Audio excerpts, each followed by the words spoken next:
வணக்கம் மக்களே. இவ்வளோ நாளா நம்ம பார்த்த ஆயில் மார்க்கெட் எப்படியோ அது இப்போ டோட்டலா மாறப்போகுது.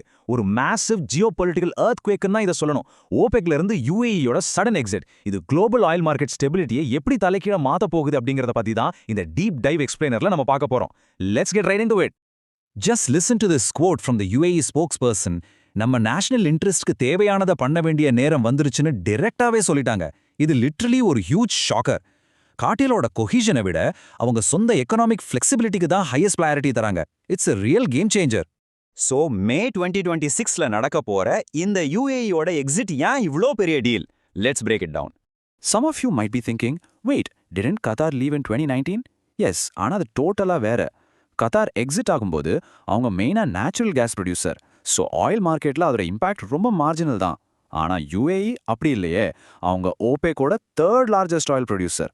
அதுவும் நடுவில் வார் போகுது, பிளஸ் அன்கன்ஸ்ட்ரெயின் கெப்பாசிட்டியோட வெளியே வராங்க. தி scale and timing here completely different. இது ஆயில் மார்க்கெட்டையே மாத்த போகுது. ஓகே, இப்போ நம்ம மைண்ட்ல வர்ற த பிக்கெஸ்ட் கொஸ்டின், 59 இயர்ஸ் ஆயிருந்த ஒரு அலையன்ஸை விட்டு அபுதாபி ஏன் இப்போ சடனா வாக் அவே பண்ணணும்? யுஏஇயோட மேசிவ் ஆம்பிஷனை தெளிவா புரியணும்னா இதை கவனிச்சு பாருங்க.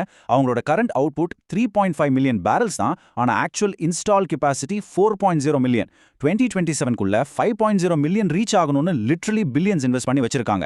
But the catch is OPEC quotas அவங்கள ஃபுல்லா பம்ப் பண்ண விடாம ஹோல்ட் பண்ணி வச்சிருந்துச்சு. And why does that matter? $50 billion. Yes, you heard that right.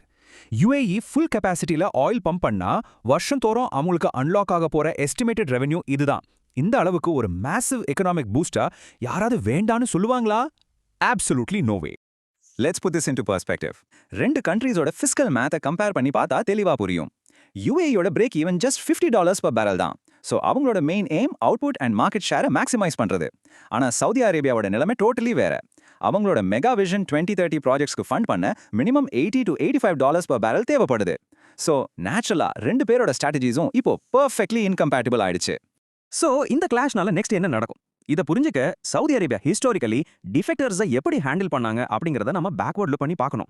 Look at the established Saudi playbook here. 2014ல US shale producers market share threaten பண்ணப்போ Saudi மார்க்கெட்டை flood பண்ணாங்க. 2020ல Russia issue அப்போவும் எக்ஸாக்ட்டா இதே ஸ்ட்ராட்டஜி தான். தங்க மார்க்கெட் ஷேருக்கு த்ரெட் வந்தா global சப்ளையை increase பண்ணி prices drop பண்ணி அடிக்கிறது தான் உங்க style. Now the $1 million question is 2026ல UAE exit ஆகும்போது இந்த பிளேபுக் ரிப்பீட் ஆகுமா? Here's the crucial twist for all the eco nerds watching. அந்த பழைய பிளேபுக் ஏன் 2026ல தெளிவா ஒர்க் ஆகாது? ஈரான் கான்ஃப்ளிக்ட்னால பிசிக்கல் மார்க்கெட் எப்படி கன்ஸ்ட்ரெயின் ஆகியிருக்கும்னு யோசிச்சு பாருங்க.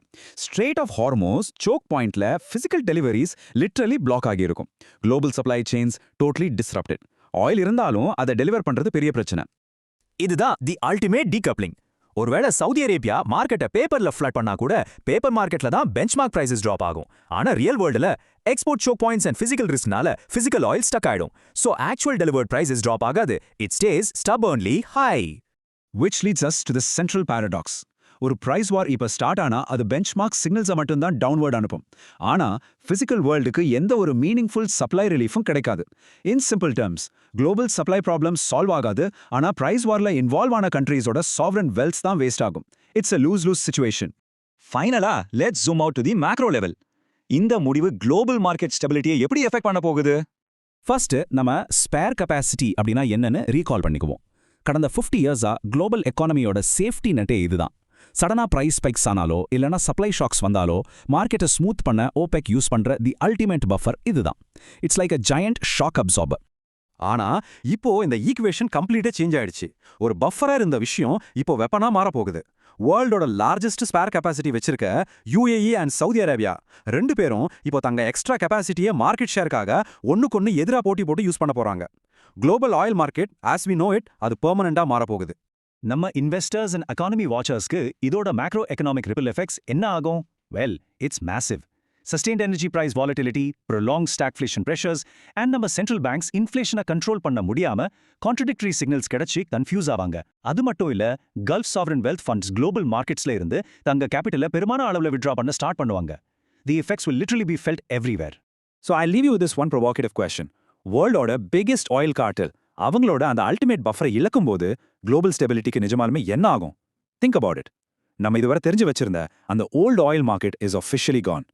இந்த எக்ஸ்பிளைனர் உங்களுக்கு இன்ஃபர்மேட்டிவா இருந்திருக்கும்னு நினைக்கிறேன். We'll see you in the next one.